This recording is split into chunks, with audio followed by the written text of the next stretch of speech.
Oh boy, oh boy, oh boy, oh boy, oh boy, oh boy, oh boy, oh boy, oh boy! I finally have my hands on one of these things. I am super excited, and this is my second time I've taken a look at this blaster because when I was at FoamCon 2019, Dart Zone was actually there, and they had this blaster, which I think was the first time I ever saw it, and boy, was I excited, because just one look at this thing and it just screams Walcom. I love how they're bringing out more things in like the tactical strike line besides like the accelerator and the quantum and the titanium and whatnot, and they bring in a pistol and a shotgun. I don't have my hands on the Sentry yet, although I did like that as well when I got my time to play with it, but I wanted this one a lot more. And I bought this off Walmart.com. I believe it is an Walmart.com exclusive, hence the Adventure Force right there. But it's only sold online, and it cost me, I think, $17, $18, which is a fair price for this thing. I'm gonna call it a shotgun a lot of times. It clearly only fires one rival round, or whatever they call these things, tactical strike rounds at a time. But yes, it's a NERF rival competitive blaster.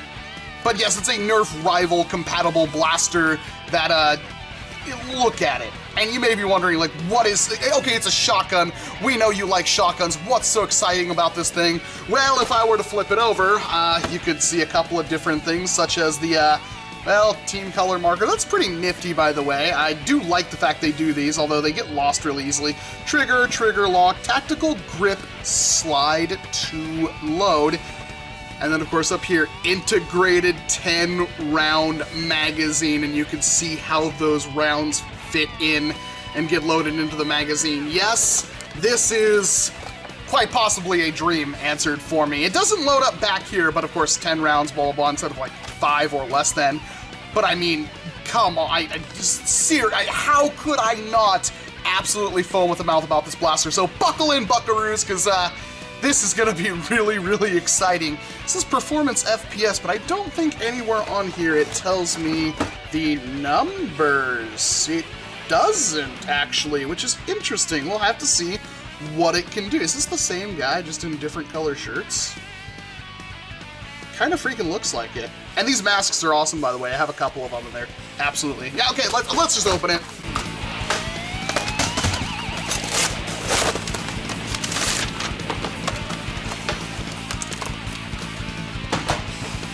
So what do you get in the box? You get a single sheet of instructions on how to work this thing, and, well, that's pretty much all you need. You've got 6 of the team markers, 2 of which are already installed on the blaster itself, 1 on each side, and they just kind of clip off and you can slam a different color on there, which is a pretty innovative way of having this instead of having a bunch of different colored blasters.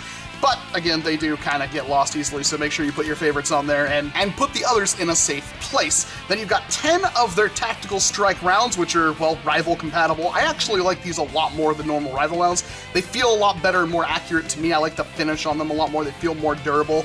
Again, I haven't really tested in depth, but that's my personal preference.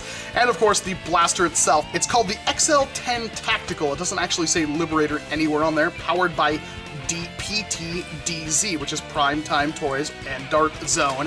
Although again, this is an Adventure Force blaster. The grip is relatively compact, but extremely comfortable. I think the biggest solution here is the fact that this kind of fits into the back of your hand really nicely, and it's going to have to be a nice grip for this pump. And it's got a sling point right there and a sling point up there if you want to run this as a secondary, but thankfully this thing also isn't very thick. It's also got some kind of rail up here, although I'm not sure what kind of rail accessory you would put on there, and kind of an iron sight. Actually, I guess that works pretty darn well for an iron sight. Actually, you can actually see the orange up there. So that's not too bad, and, well, stuff like this is supposed to be relatively accurate, and yes, this is like its safety, so you don't accidentally fire the thing when you don't want to. Of course, you prime it back. It's got a little bit of a ratcheting mechanism, and then it's got this loading door right here, which you would slide open like that, and then you just start shoving rounds into it, and it will hold 10.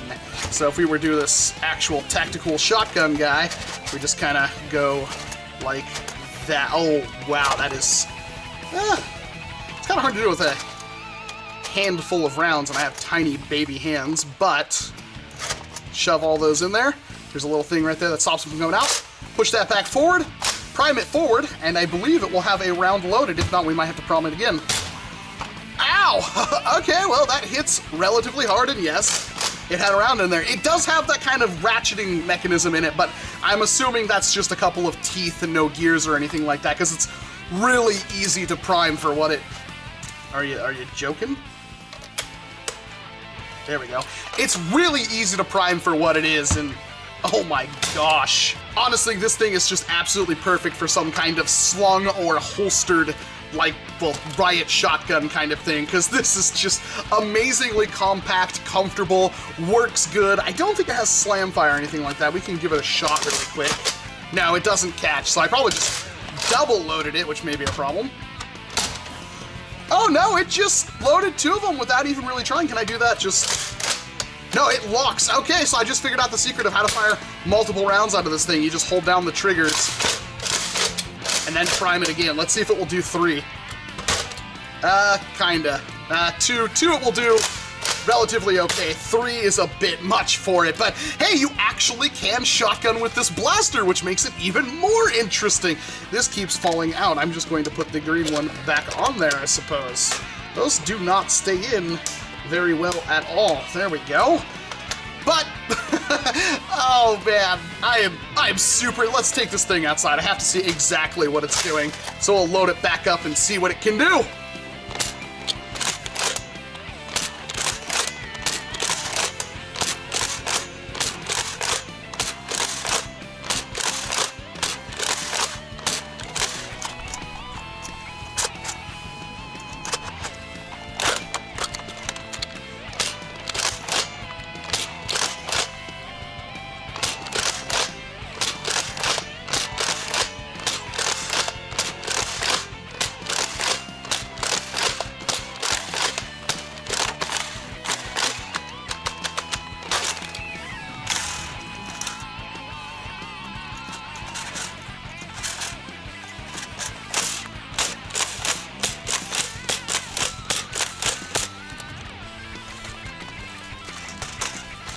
So what do I think about the Primetime Toys Adventure Force / Dart Zone Liberator here? Well, it's kind of a complicated answer, actually. For one, I historically don't really like rival rounds that much, and this is, well, it hits about 75, 80 FPS, which is a little on the lower end for something like this. However, it's perfectly fine for it. It's kind of meant to be a shotgun-ish blaster, and rival rounds are really fast, like, you know, from a certain distance, but after a while they lose their velocity. In fact, they lose their velocity a lot quicker than your standard foam darts, which usually makes them just kind of catch a tailwind and go wherever they want, while these will just kind of slow down a little bit.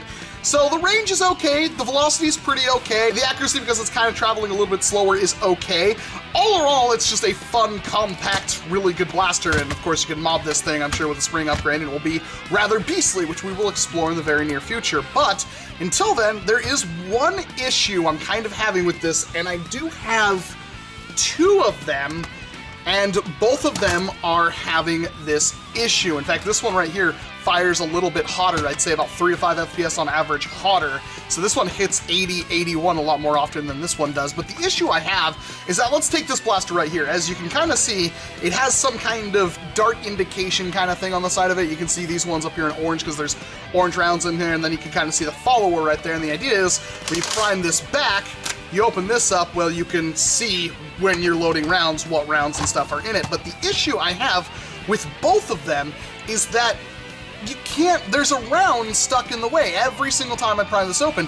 So while I can technically, like, force a round in there, it's gonna pinch my fingers, which, you know, isn't a big deal. It's not like a heavy pinch or anything, but it's definitely uncomfortable. And that is only a problem if there's already rounds in the magazine, and most of the time after I do that, I don't think it'll do it this one. If it is easy to shove a round in there, it's usually because this thing double fed, and yes, it did double feed, which is kind of annoying. You can press this button right here, which will let that's how you, like, clear a jam, and that makes it significantly easier to fix that issue. But it's just kind of an extra step, so now it should be, yep, just one, and if I open this back up and open that and press that, as you can see, yeah, there's a round right there, but I can just push that back a little bit, and then get this kind of taken care of. It really doesn't want to go. anywhere back in there, and I'm pretty sure double fed again, yep. Yeah, so it works really good for, like, filling it up, and if it gets empty, filling it up, but the one thing I'd like this blaster to be able to do is top up quickly, and, well, if I were to grab this, open this up, and try it, like, it's really difficult, and then, of course, it pinches the crap out of my finger in there, which doesn't feel good, because it just doesn't seem to work quite right. I can, of course, eject the follower like that, and that will let me do it, although, again, I know for a fact I just accidentally shoved a round, because it's not guiding them in properly. I know for a fact I just double fed it once again, and again, this isn't very comfortable, because as you can see, I have pretty small fingers and whatnot, and yeah, my knuckle is just riding right up against that, which is, oh, gotta make sure to push that in, which is a bit of an issue, to be perfectly honest. That does kind of limit how I would want to use this blaster.